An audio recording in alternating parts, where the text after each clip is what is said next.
I'm not. Oh, we're live. There we are. So this is an impromptu broadcast from a pub. So there's quite a lot of background noise, but hopefully you can still hear what we're saying. We have been joined by Paul McCaffrey. Hi, Paul. Hello, Shane. Thank you for letting me join you. Yeah, forcing you to join us. Yeah. I didn't know where to go. Thanks, people. They know what they're doing.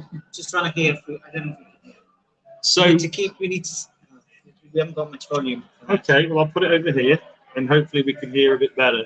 Can you still hear me now? We can hear you, Shane. Yeah. We just have to speak loudly. Right. Project. We've got you on the other camera. So yeah, it was a good show. We did get locked out of our studio, so we went off with the original broadcast, and then we went to look at a panel. Then we came back, and we were locked out of the venue. So we eventually got back in, managed to retrieve our equipment, and we thought, let's go to the pub. So we're now in a pub called, I think it's Castle Grounds. Is that right, Sam? Yes, it is. I've lost my keyboard. I lost my video. Yes, it is. The Castle Ground, yes. The Castle Ground. Well, you have to speak like that in a castle, don't you? Yes, we do.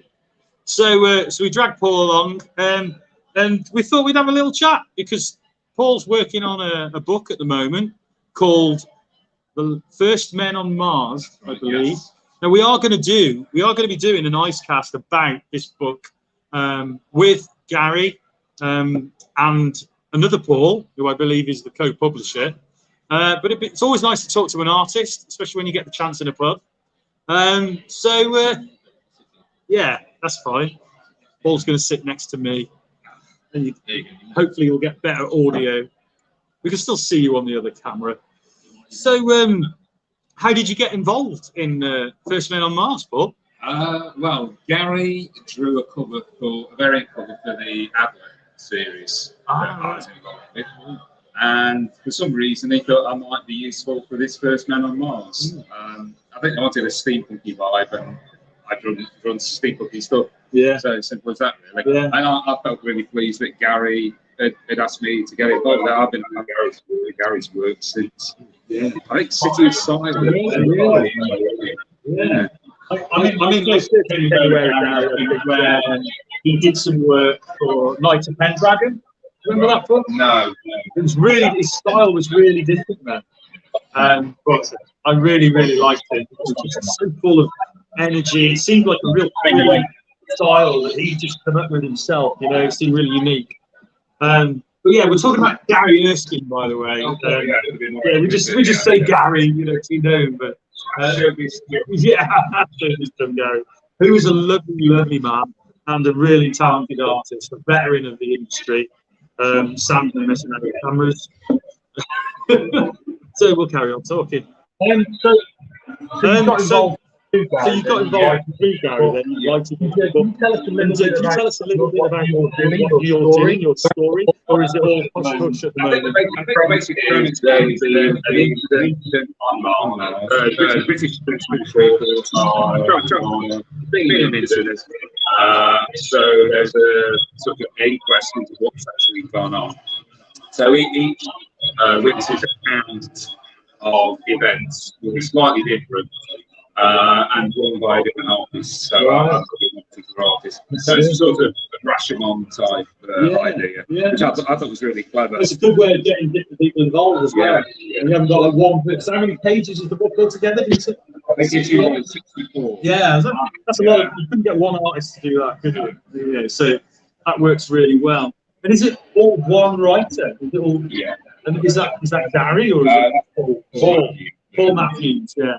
We're going to hopefully get Paul on here at some point. I'm talking to the camera, but yeah. Because we want to talk to Paul as well about the book and to Gary. So going back a little bit to you, Paul, into your comics that you've done in the past. Murky history. Your murky history. You've been drawing comics professionally for a little while now, haven't you? I've had my face pressed outside the week. Please let me in. Well, you did a little bit of stuff. Did you do some DC? Yeah. Whenever ask me that. Well,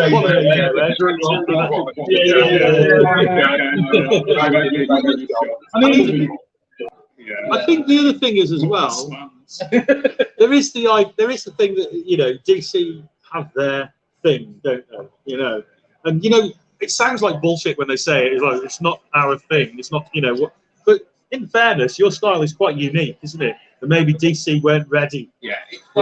That's a nice way of putting it. But yeah, it's not going to appeal to everybody. I mean, I was lucky enough at one of your Launchpad comic showcase events. Yeah. To show my work to what's the name of the editor? Is it Jim? No, it was Michael? no. I'm just going through all the past guests here. Oh, Joey. Yeah, great editor. Yeah, and a really nice bloke, and he was good enough to sort of give me a chance. Yeah. Oh, Joey was a good guy. Joey's one of the good guys. And from what I've seen from the work that he's been involved with, he is able to see the potential.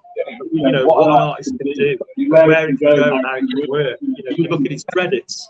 So it's a really varied list of comics. Yeah. With all the best connotations that has with it. Yeah. And then to take a really nice vibe. Yeah, really nice. And so before that, you've obviously done a lot of small stuff. What? You got any highlights you'd like to share? Small press stuff. Well, it was all through a couple called Scott, who's launching a series called On the Distance. I remember that. I think actually he probably saw the wind, which gave out viewing break. I think I might have. So for some reason, Paul Scott got out of potential, so working with him was great, and that's really good experience. It was a great showcase, that book, wasn't it? On the Distance scale. Oh yeah, there's some fantastic stuff in there, and at least loads of other artists as well.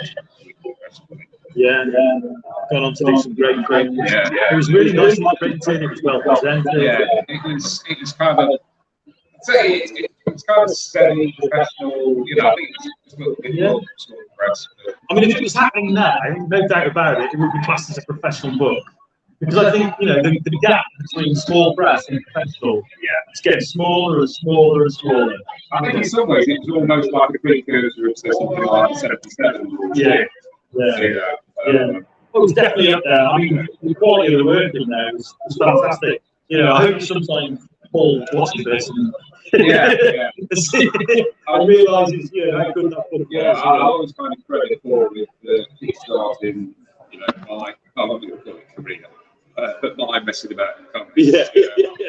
Well, it helps, doesn't it, if you've got an editor or a publisher who believes in what you're doing and they're behind you, you're feeling a little bit of doubt. Do you get that? Do you get a lot of sort of self-doubt sometimes? Every script I get.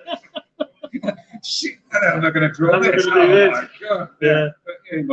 Yeah. I think, I've never spoken to an artist who doesn't have that. Even the guys you would think would be uber, there's a few exceptions who I think are really, not cocky, but really sure of themselves. Any artist will find things that they could have done better, things that they tweak. Yeah. Even the best people, Really, an artist, an editor, will see something in your art and give you a chance to explore. Give you a chance to explore it. I mean, I've been really lucky in that respect. I've had some kind of really fortuitous things happen. Like, first of all, working with Paul Scott, and then your Birmingham showcase and Launchpad events. They really gave me a. I mean, they were nice events. So do that again. It only works when it's spontaneity. I mean, that's part of the thing, isn't it? That sometimes it doesn't matter how good you are. It's it's about finding that moment, that connectivity. Right, Exactly. I've seen artists who are superb, who have struggled to find work, but then they've just been at the place I met an editor, met somebody, and it's clicked into place. That and they've been in the mainstream. You know what I mean? I kind of feel like I've just kind of stumbled into things, more than, than by design, I think. But sometimes it's networking, isn't it? It's what I mean, either at the show or after the show, networking, finding, seeing an editor, seeing somebody that representative of a thing. One of the things Shane's always done is try to make sure there's, editors and, people from behind the scenes, you know what I mean? So, it's a jamboree. I think it's an important part of doing an event. I always remember when I was younger and I used to go to the highlight for me was portfolio reviews. Showing the work to like Dave Gibbons or whoever. Yeah. I'll never forget the Dave Gibbons, and he's forgotten it obviously now. Like long time afterwards, Dave, I said to Dave, "You look at my portfolio at you back in about '96 or whatever," and he's like, "I have absolutely no recollection of that. You must have been rubbish." But for me, that was a great memory. It was such an. He didn't say that much, but everything he said was brilliant. It was gold, And when I wanted to do conventions, I wanted to make sure that that was part of it as much as possible. I think we need those little nudges. I think like you say, very few of us have got the confidence to actually mark in. So we're ready. Give me a job. And those little supportive comments really, I never sound, crappy about it. Those comments really do give you the confidence. Definitely. I can remember at a Bristol one, there was a portfolio review, and I didn't realise that the portfolios were going to be projected onto a screen for an audience to see the work. We did that once. We did that once. Yeah, with Michael Wright. Yeah. Cruel. We didn't do it again because loads of people had that. We did it with Michael Wright. He was working at DC at the time. And the idea was we would get it. And the idea was that it was going to be constructive and people could learn. Everyone could learn from it. Yeah. We never considered the fact that the person being critiqued would be mortified by what was going on. So we thought, and they did say to us, they said, zero. We didn't enjoy that because everyone was watching. So they thought, we better not do that again. But I think a lot of people did get a lot out of it, though. Yeah. All the people in the room got a lot out of that, critique. But in hindsight, it was probably better to do a critique of an existing piece of work. People who read comics, People who write comics are probably more quiet. Getting them out and then put them on a spotlight and giving look. Might be a little bit like, I mean, I was looking that David Lloyd said some nice positive stuff about it. And that really gave me a huge amount of confidence. I spoke to him later that night after we had a couple of drinks. He had no memory at all. Hadn't spoken anything about this. Probably because he's looked at a lot of work. Yeah. And he just, and drunk a lot of whiskey. Yeah. But the point being is, though, like you said, it's a matter of when you're on your own, there's nobody but yourself to critique your work. Yeah. And, somebody. Rodney Ramos inking my drawing. Yeah. You know what I mean? It's one of those things that you just, when you're professional, somebody is able to. I do have I've got a photo of you looking very excited. Yeah. In fact, I might just throw it up. See if you can share it, Sam. I'll put it on my thing. So it was in Brighton, wasn't it? That was Margate. Margate. Yeah, we can show it Margate. No. And it was Margate, wasn't it? Yeah. But now, somebody just, professional, that we consider professional. Somebody that has been there and done it, who can go, this is great, that's great. It's important, isn't it? We've got a viewer. We've got a viewer. Hello, viewer. So we started off with 4 viewers. Yeah. Then we went to 0. Now we're on 1 viewer. So wave hello to 1 viewer. The same Hello, viewer. If you're watching this, hello, it's just you. Put a comment in the chat and tell us who you are. Would you like a drink? Yeah. Thanks, Lucy. We're in the pub. Yeah. So, if you've just joined us, we've left the Coventry Meanwhile Festival and we are in the pub called the Castle Grounds and we're talking to Paul McCaffrey. Originally, we were talking about there's Sam. Sam the Imaginary Man is now out of his cupboard. He needs to get back in his corner. He needs to get back in his cupboard. Back in your corner. And we've been talking about First Men on Mars a little bit, and we've been talking about Paul's early career in small press and his brief flirtation with DC Comics. Oh, saucy. Which one did you flirt with? And now we've moved on to just general how he's been inspired over the years by interactions with different people, most notably Joey Cavalieri. So there you go. You've got a full rundown of what we've just been talking about. Previously on the Icecast, yeah. Which is going to be really weird if you watch this back on YouTube and we just recapped, but never mind. That's what editing's for, isn't it, Sam? Yeah. Cutting out all the dross. Cut out all the dross. So we did do a live stream today, earlier on, which went on for 2.5 hours.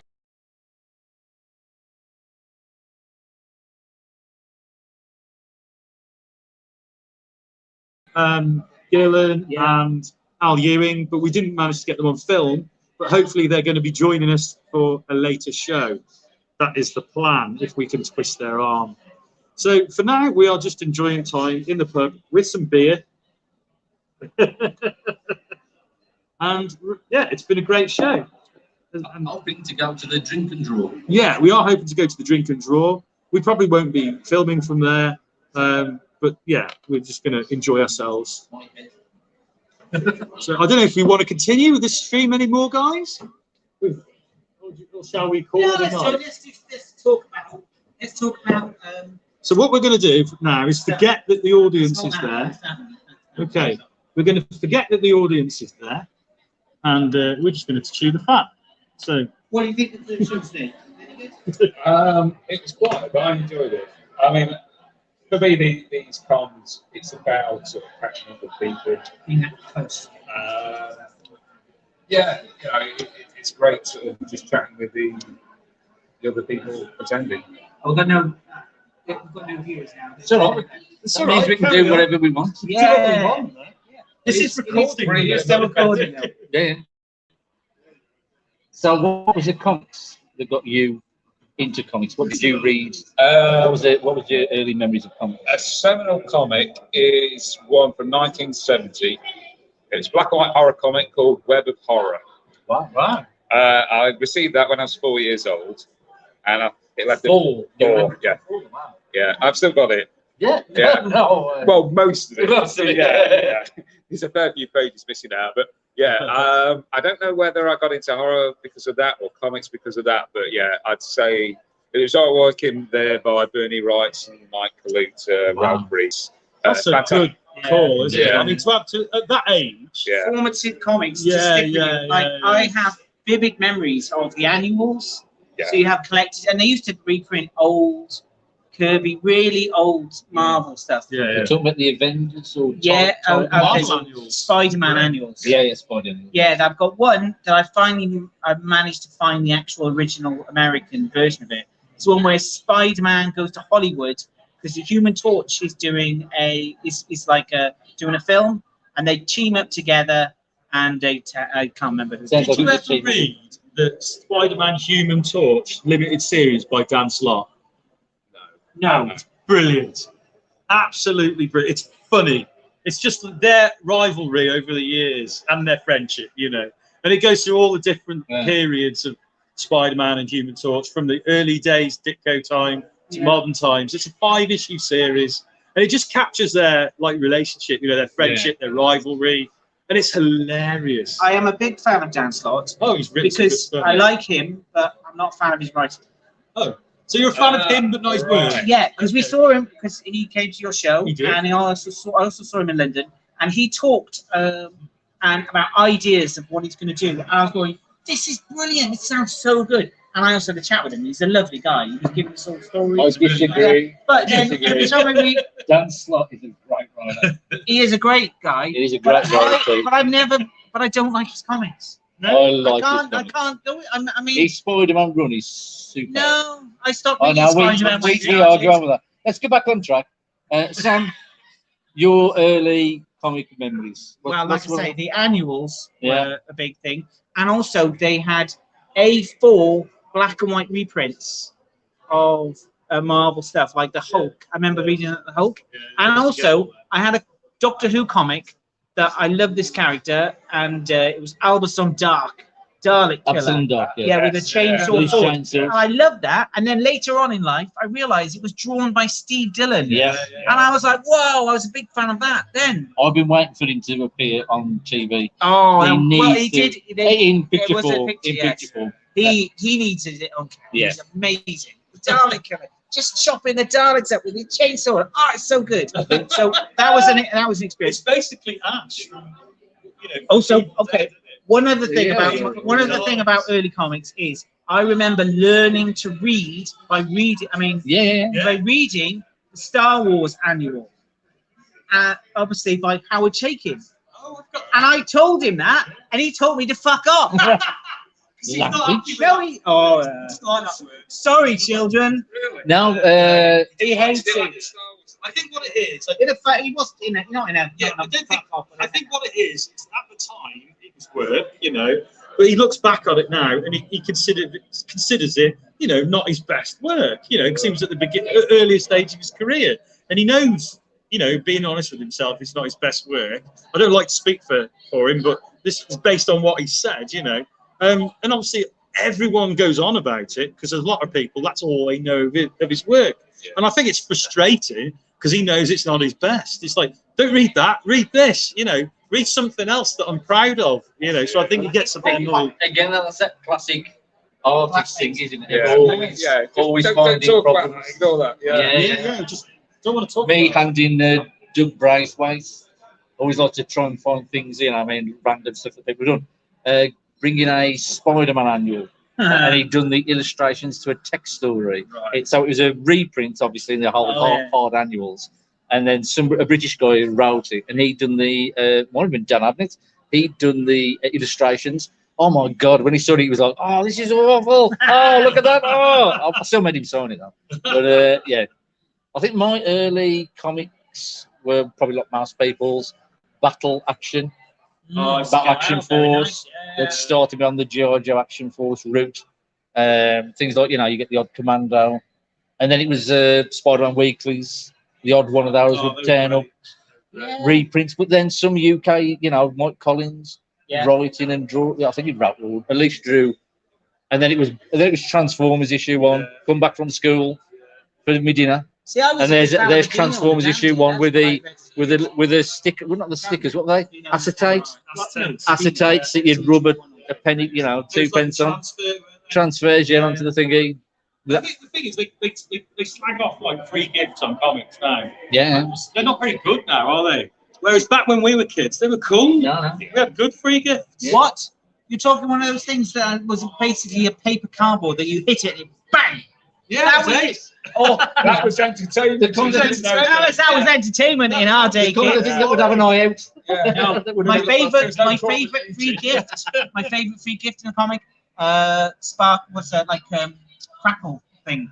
The crackle. Space dust. Space dust. Space dust. When there was space dust, that was great. It was like a hit of sugar with your comic. I used to love like collecting stickers and stuff. I remember when they brought out the Secret Wars. Secret Wars sticker book? Yeah, and that blew my mind. Ron Friends on the art. Our friend Ron Friends, who we have interviewed. Yeah. No. What? Hang on. No, Mike Zeck did. No, it was a sticker book. Was Ron Friends. See, now when I was a kid, Mike Zeck did the comic. The sticker book. Ron Friends didn't do Secret Wars, so that was. He did. It was. Zeck Ron Friends did the sticker book. Oh, that was the thing. Okay, so that was the thing. So when I was a kid, you know what I mean, you get the Secret Wars comic, and you had Mike Zeck and Bob Layton on the art. But when the sticker book, but when the sticker book came out, it was different art. Yeah. And I remember being so thinking, what's going on here? Yeah. Why is the stickers different artwork? And it was a slightly different story as well. Yeah. So when you get the stickers, you went, that isn't a comic book sticker, but this is. And I think did you feel cheated, or do you think this is something extra I thought it was like, is it a cartoon? Yeah. You know what I mean? Like, am I missing something? It was exciting, wasn't it? Yeah. I love that sticker book. Yeah. Did you ever finish? This is a question for all of you. Did you ever finish a Panini sticker album? I know. I don't think you could. Nobody ever did. It was fixed. I think it's legend, and anybody that says they did, is Well, lying. I did. Never I finished the Buck Rogers sticker album, and the way I did it was I sent off for the stickers. That's the only way you could do it, because I think some of the stickers you couldn't get them. If it was a book Rogers, No, so people could. They'd have from So how you doing a? Yeah, he's talking into it. 1902, maybe. So it really, you know, how old is Buck Rogers? Buck Rogers sticker. No, Buck Rogers was 1983 Oh, okay. or 1982. You know, the Gil Gerald. Oh, bitty. Yeah, you beat me to I it. finished it. I still got it. I still got it. I have to root it out and show it you. Yeah. Complete Buck Rogers sticker album. You did have to send off for it. There was no way You could pay But with well, that stamps. TV series was shit. No, it wasn't. It was awful. No, it wasn't. It was awesome. No, it was good. I watched it every week. I can't say I enjoyed it, but I had to. I had to watch it. Yeah. Let's be honest. Wilma Deering. Now, let's be honest, and I knew he'd give everyone that Buck Rogers was one of those shows that there was a lady in it, and you went, oh, Yeah. when you jumped, you went, oh, so it's been awoken. Yeah, you didn't quite know why you liked it, but you knew you liked You know it. what really wound me up about Buck Rogers? And it's Wilma Deering. It's still worse than me. Getting them good. So at get the wound end credits, right? You were flying through space. The stars coming towards you at the credits, and then occasionally it would like snow. Yeah. It would hit the screen. So it wasn't stars. They were throwing bits of dust. Get at over that. it. But This is no, someone who why watched. keep it in? Yeah, but this is It someone who was watched. awful. This is someone But who it watched took me out Doctor of the Who. whole thing. Wow. It took me out of the whole thing of Buck Rogers. Jesus. The credits are important. Did you get upset when? We've got 2 viewers. 3. Oh. Did you get upset when Wurzel Gummidge fell right instead of left? Is that the kind of thing you're talking about? What is he going on? Right. So, did you guys ever complete a sticker album? No, I'm not a No. sticker person. I'm a sticker person. No. I had stickers, but I don't think I ever completed it. I don't think I did. No. I tried, but failed. What did you get? What was your closest one? I might have been the Action Force. I had that one. Action And Force Mask. stickers. I went nuts on Action Force, man. So, I think I had a Star Wars sticker book. Was it Return of the Jedi? I think it probably was. I had that So it one. wasn't really worth completing anyway. Not a fan of the Empire? Oh, Empire is good. No, the Empire. You're a fan of the Oh, you said Return Empire? of the Jedi, sorry. Not in real life. I think it's probably the only person maybe here. I did have football stickers albums. I have too. the football. Oh, you did too? Yeah. Oh, there you go. Yeah. Oh, I've read about that. Yeah, I don't know. It's This Yeah. thing where men run around Foot. kicking a ball. Italian 90s and Is that the when the people have balls for foot? Yeah, Or that's all basically, Italian. their balls are down by their feet. What is it? I don't get it. I've got some weird I science. can't stand football. Message for Jimmy Broxton: it is not women's football. Yeah. You would probably be happy to know it is men's football. So yeah, I did get the football ones. Yeah. I think I had like football 86, football 87, and I had one. It was like a long landscape format. Yeah. Soccer 82. Yeah. And it was British teams before the Premiership was around. It was the first division then. I think the one question that He's nodding up. It's shut him up. You anyway, haven't isn't it? actually, we haven't actually asked you. What Okay. was your first comic? My Your first early comic. early comics when you were Really hard to remember because I was really young. Yeah. But I think it was Planet of the Apes. Okay. Yeah, you know the British Yeah, one. the British. Yeah. Kirby? No, it was. George Tusker. Yeah, it was a range. No, of, I'm thinking 2000. it was a range of artists. A lot of them were Spanish, I think. Oh, yeah. Well, I think back in then they didn't they? Yeah, They Spanish did look to artists. Spanish and people Yeah. in Europe too. Yeah. You know, there's a lot But of the European quality of artists. art in that book. Oh, Yeah, there was a lot of the reprints for the black and white Marvel stuff, like Yeah. You'll Know Worlds of Science Fiction and things like that. Have you But do got you, that? Is it- I've got a plug. There we go. We're not using it for the camera. Yeah, we're not. So hopefully we'll still pick up the sound. but do you remember Ape Slayer? Ape Slayer. Right. Was that from the comic? Well, it was basically, I think they were running short on material, so they took Kill Raven, War of the Worlds, Oh yes. and instead of Martians, they had apes. It was a right mess. So what did they do? Did they sort Yes, good of idea. bastardise the original art Yes. and turn it into Yeah, apes? they pasted ape heads onto things. Oh. It was terrible. I mean, I wish I'd kept my Planet of the Apes comics because it was so bad. it should be recorded for posterity somewhere. But yeah, there was one panel I remember really well. They got a Martian tripod thing, but with a giant ape's head in it. It made no sense at all. That makes no sense. Yeah, it was. Yeah, it was awful. But I mean, there was great stuff in there as well. Yeah. And didn't it merge? I seem to remember Planet of the Apes merging with Tomb of Dracula. Dracula Lives. Dracula Lives. That's it, yeah. Another great reprint book. Tomb of Dracula. Werewolf by Night, Monster of Frankenstein. So good, all that stuff. Yeah. And I was reading that when I was like 4 or 5 years old. It was passed on to me from my cousin. Who was 10 years older than me. Yeah. So it was like discovering a whole new world. Yeah. That stuff was fantastic. Yeah. Order again, or do you want to? Yeah, we're having another one here. Yeah, we get the same. Yeah, everyone's to it. Yeah. For those who have just joined us, we are in the pub. We are just talking about comics. There's myself, Chris Ball, Sam Morgan, and our guest, Paul McCaffrey. I think guest is a bit of a push. Oh, no, you're our guest. You're our guest. So we're just in the pub after Meanwhile, and we're just talking about comics. So, and we've got more viewers doing that than we have through the day. So there you go. So we're going to stay in here for another beer. Yeah, those early Marvel British reprints. Yeah, that left a big impression on me. Yeah. And I remember seeing the ad Saturday lunchtime, The Mighty World of Marvel #1. Yeah. And I thought, I have got to have that. Fantastic Four, Spider-Man. Fantastic Four #1. I remember the British one. British reprint. You got me excited then. The original. No, it's a model plane, wasn't it? Yeah, because it went through a phase where every free gig was a bloody model plane. Well, you can't have too many model planes. No, I mean, it probably is better than a Frisbee. Yeah. I love that Marvel, UK reprinted everything. Yeah.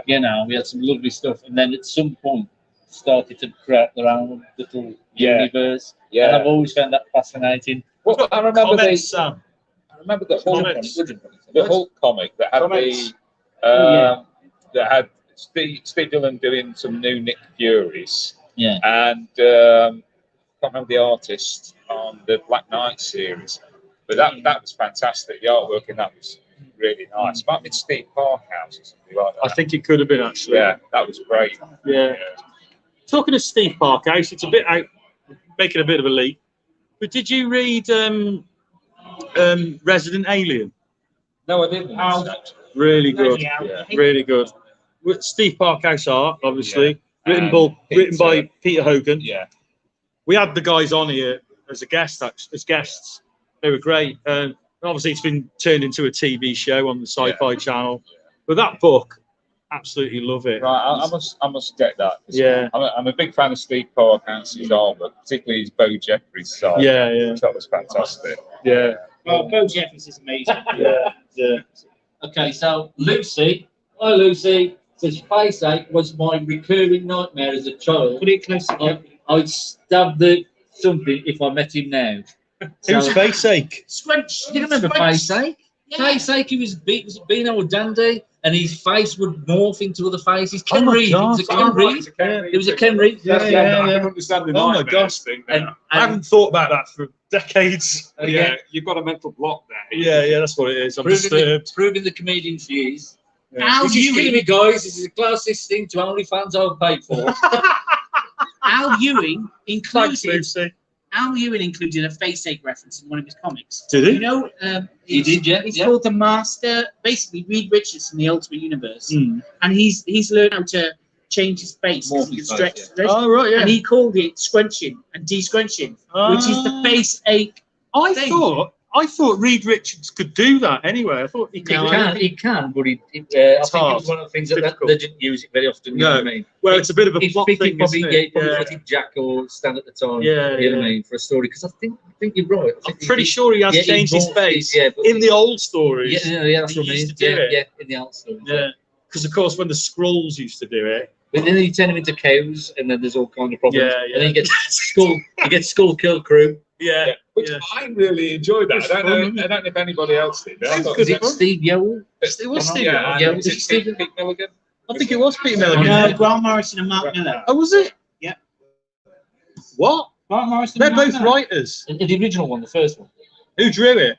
Seagill. Yeah, Stevie. Skull Kill Crew, Mark Miller, Grant Morrison, art by Seagill. Was We'll it? believe it. We'll believe him. Yeah. Message in if you know it.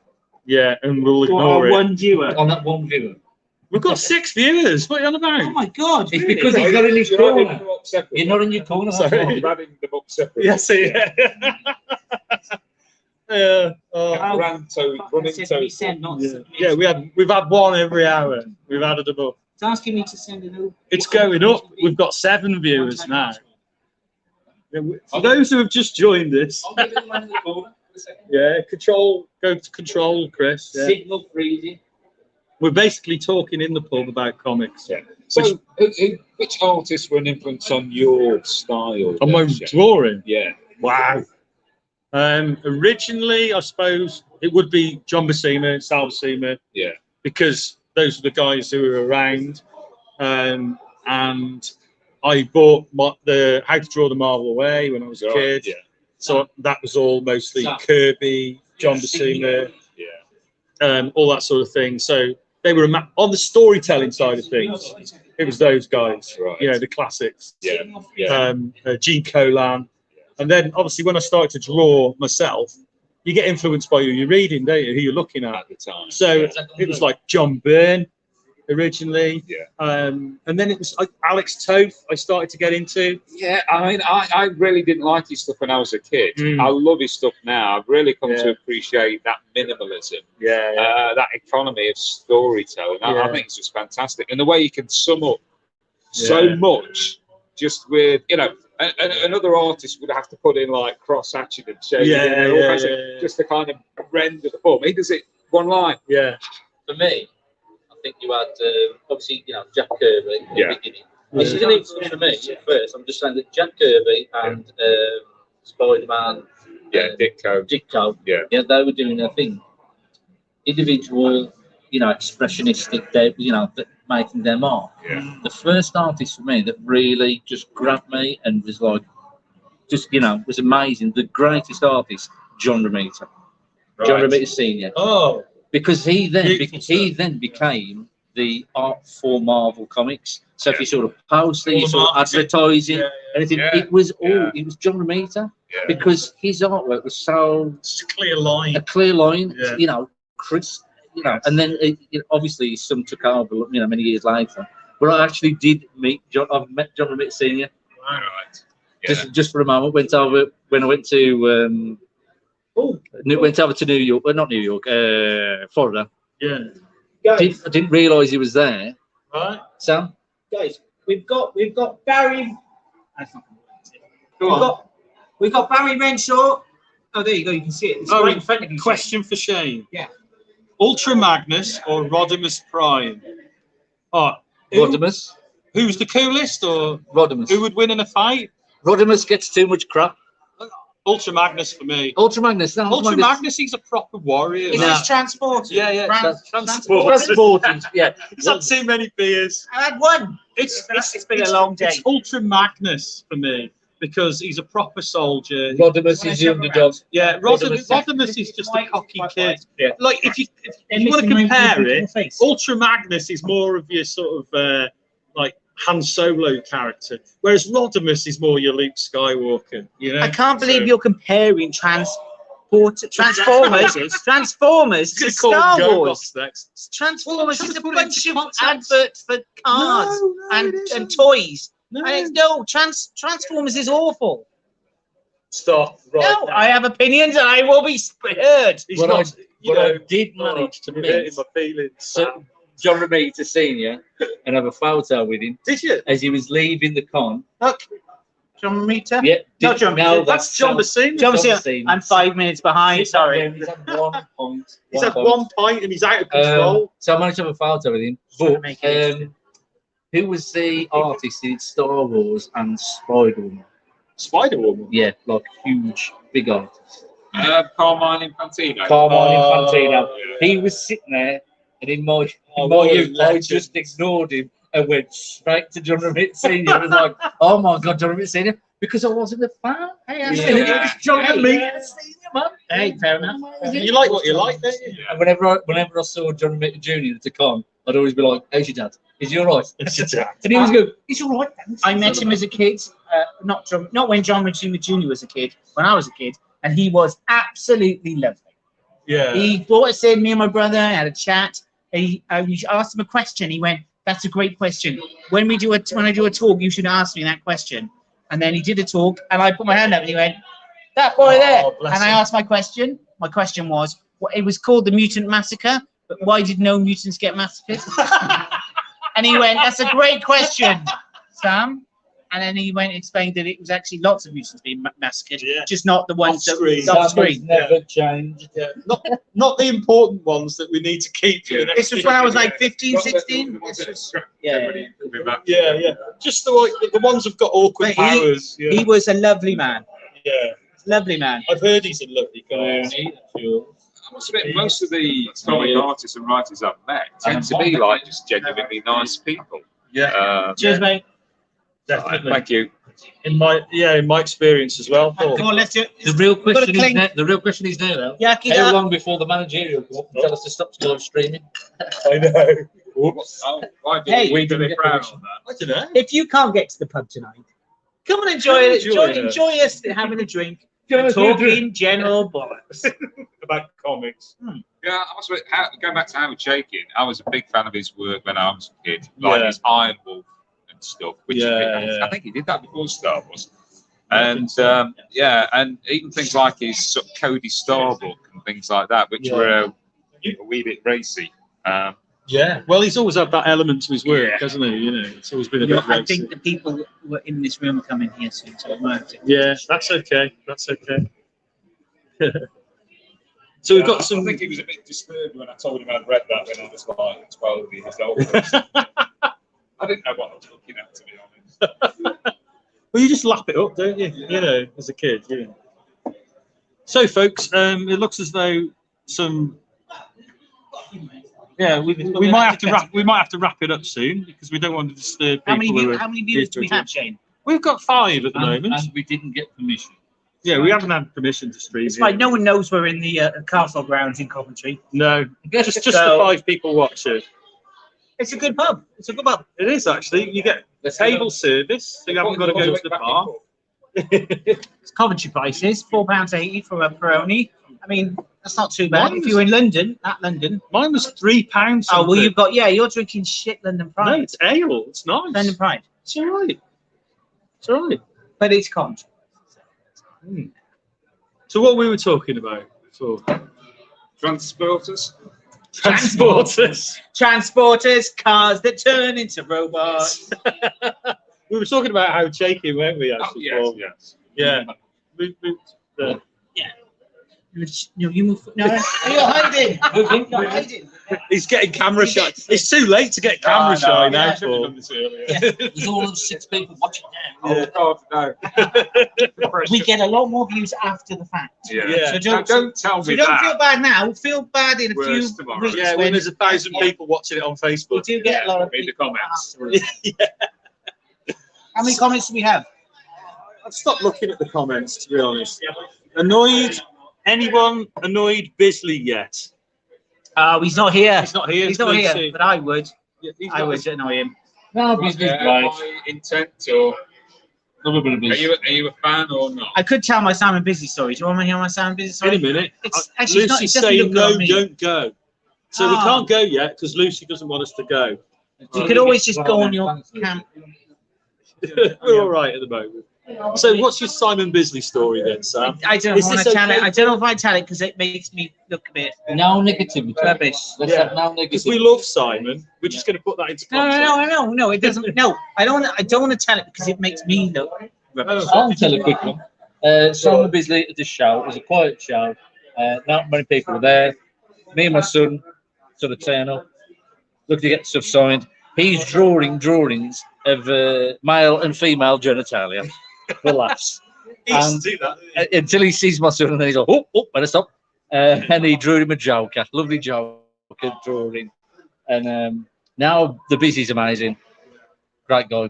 Good a good guest. Oh, Yeah. I've got a Simon Bisley story that apparently happened. It does involve me. Oh, is this? Yeah, you say apparently happened. It's a rumor. It might not be So- true, so we need to say that. Yeah, this. Can you plug? Can you plug it? Okay. So this may not be true, but this is the story as I've heard. So Simon Bisley was signing Judge Dredd's Batman with John Wagner and Alan Grant, and they all lined up. And this little precocious brat, we'll call him Stephen. We'll call him Stephen for whatever, right?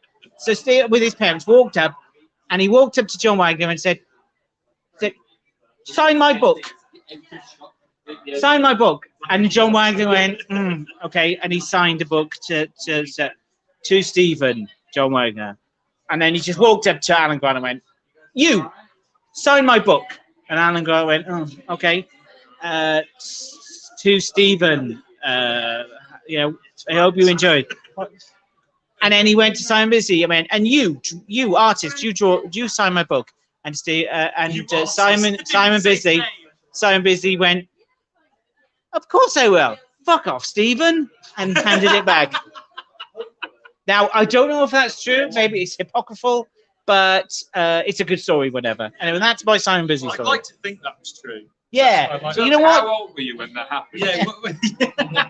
How old were you when you did that, Sam? I burned the book in the back garden. No, it's not me. I heard that story. I don't know how true it is, but yeah, that's a good story. Has anyone else got any fun artist stories or experiences? I tell you my David Lloyd story, but I'm not going to We're because not. it's not good. No, okay, we won't do that. I'll tell you off camera. Okay. David Lloyd. Okay. You're a fan of? Do you know I David? am actually, yeah. No, I'm a fan of his. Yeah. Absolutely. But Okay, I had an let's interaction with him. Let's once. talk a little bit about David Lloyd then. He's a lovely guy. He is a lovely guy. I like David a lot. What was your where were you the first time you read V for Vendetta, and what sort of effect did it have on you? I was going to say the first time that I saw his work, which was so very different from anything I'd seen before, was in a UK Hulk annual. Night Raven. Yeah. Well, it was a Hulk annual. Sit back a bit. Yeah. It wasn't Night Shut forward. Raven. It was an actual We all Hulk need to get in. story. Right. And I remember reading it going, I have not seen anything like this before, artwork wise, because maybe it was a British thing and it was a David's American style is reprint. so And it was unique. so unique. Funny you bring up Night Raven. I'm a huge Night Raven fan. Huge That Night was Raven fan. fantastic. Again, that was from the British Hulk Rampage. Yes. Rampage? Was it Rampage? I've ended up getting the text stories in a collection, got the original House of Cards, managed to pick that up later. And then, as we were talking about earlier today, bought a Black Widow Fury graphic novel, one of the thin ones. Turns out it was a Night Raven one, but because they thought Night Raven wasn't a character of worth, they didn't put him in the title. And it was drawn by Charlie. Charlie Adler? Yeah, Charlie and Jim. And I was like, Oh, wow, this is brilliant. amazing. But Lloyd's artwork, yeah, so very different, Oh, it's so lovely. very I love David's unique. stuff. Yeah. But One of my proudest moments in comics when I think it's we were at one of the London cons in the pub having a drink and heard this voice say, "Oh, hello, Paul." Turn around, it was David Lloyd. David Lloyd came up to me and said hello. And I thought, wow, that's it. I don't care about what happens next. David Lloyd said hello to me, you know. What I love about chats with David is you always get a really genuine conversation with him, Oh, don't you? definitely, yeah. I had a really, really long chat with him once. I think it was I can't even remember where it was. I think it was in London at a con. And we just sat down and started talking. And it was a really genuine, long conversation about comics, about the industry. I mean, Yeah. I think he despises certain aspects of the industry. Yeah. Which I think why he did Aces Weekly. Yeah. You know, he's aware of the exploitation that goes on, but he's so enthusiastic about the art form and he's so supportive of the creators. Yeah. Yeah. Oh, gosh, yeah. Yeah. I took mean, the Vendetta for him to sign. So he signs it. I end up talking to somebody who's sitting next to him. And as I'm talking to the person next to him, bless him, I can't remember who it was, I'm looking at David at the corner of my eye, and he's just going. And he ends up doing a face. He ends up doing half of V's face in the front of my book. Never even asked for it. He just was like, well, I'll just have a doodle while I'm there. and I'll always be grateful. You know what I mean? That you know, my V Vendetta's got that artwork in the front from David.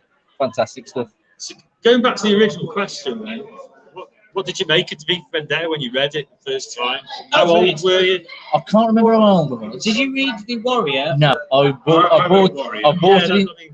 it. Read it there first. I bought it in trade. Trade is where I first read it. I read it. I got And, the issues. I got the issues. yeah. So good. I've gone back and got the Warrior issue with the mask hanging and got Alan to sign it and a bunch of other people to sign it. And whenever I'm walking around a con with this, you know, like to show, you see so many always go and look at it like, Alan signed that. Dave signed it. You get a lot of jealous looks. But yeah, it was the graphic novel and just being, I mean, like anything from Alan. You know what I mean? To be fair, you know what I mean? Oh, yeah. I think we're all probably huge Alan Moore fans. I mean, Who? yeah. Now, I tell you, one of my favourite Alan Moore stories is Unfinished Big Numbers. Big Numbers is by Bill Sienkiewicz. yeah. I mean, I really think that's like that's a tragedy that it never got finished. Yeah. Come on, Alan, finish it for us. Finish it for us. I'd buy Alan Moore's shopping list with Bill Sienkiewicz. Hey, did you see recently Leah Moore was tweeting about he said, does anyone know how to get a really strong keyboard? Yes, because He's apparently he destroys keyboards. broken a military grade keyboard. You know, those Yeah. metal ones that are supposed to be indestructible. Because I thought you meant like a piano keyboard. No, No, it's typing. he writes with two fingers, Yeah. and he goes because he used to write with typewriter, and she put a picture up. Yeah. Said, He's destroyed he it. broke the strongest one you can buy. Yeah. Bang, bang, bang, bang, Yeah. bang. I did put a tweet out. I think. Can anybody help Leah's dad? That's hilarious. She just put this picture up of a destroyed military grade keyboard. That's incredible. Oh, Right, yeah. I think we should stop it now before we get to Yeah, I mean, but I think we've had fun. How many viewers have we we've got? got 6 people watching. I think maybe we should wrap it. Yeah. We are going to call it a night now, It's guys. 7:30. So thank you to everybody who joined us for our ice cast in the pub. Thanks for the comments, Lucy. Yes, thank you, Lucy, for the comments. Do you think we And, should do more? Well, the thing is well, getting people together. Getting people together. It has been really, really nice to do this face to face instead of online, because we usually do this. You know, you probably see online. You know? We miss you, Andy. Please Yes. come back soon. Yes, we miss you, Andy. Love you. So yeah, I think it'll be good to do more stuff like this, where we actually meet up with guests and talk to them. Conventions are a great opportunity for that. Exactly. You know, and we haven't had conventions, but I think it adds another layer to it. And also, you know, not everybody can get to the convention, so Or the pub. or the pub. Join us for the pubcast. So if you can't get to a convention, hopefully we can always be there, offering something, you know, of a view into what's happening. And as we improve our ability to do this in a technical way, hopefully the transmissions will get better. So for now, we'll say thank you very much for watching. And Thanks, guys. good night. Thank you. Good night. Bye.